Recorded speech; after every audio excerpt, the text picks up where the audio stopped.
on panique parce que nos vacances sont planifiées. Le ciel se couvre et pas juste au-dessus de l'aéroport de Montréal. Si vous devez embarquer à bord d'un avion d'Air Canada, surveillez bien l'état de votre vol. Certains d'entre eux seront annulés progressivement pour un arrêt complet des activités dans 3 jours. Ça tombe, ça tombe? Ça tombe pas mal, oui.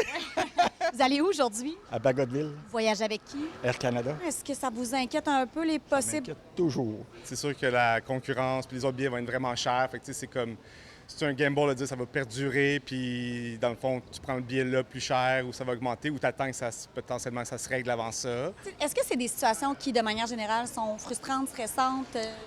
Plus frustrantes et décevantes. On a communiqué avec le transporteur, avec le voyagiste, puis l'option, c'était d'attendre à demain qu'il y ait un autre vol. Est-ce que vous connaissez quand même vos droits, les recours auxquels vous aviez droit si ça arrivait? Oui, ils vont nous rembourser ou nous faire un crédit.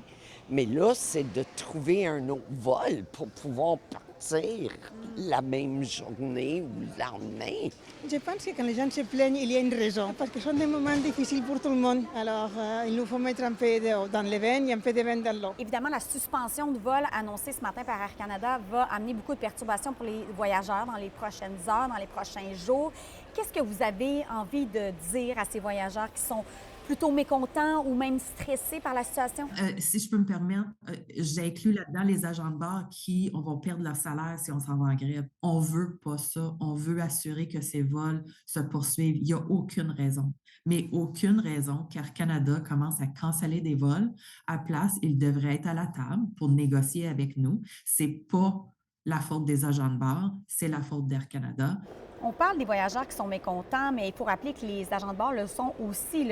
L'avis de grève a été voté à 99,7 avec une participation exemplaire à 94,6 Clairement, on a voulu lancer un message fort.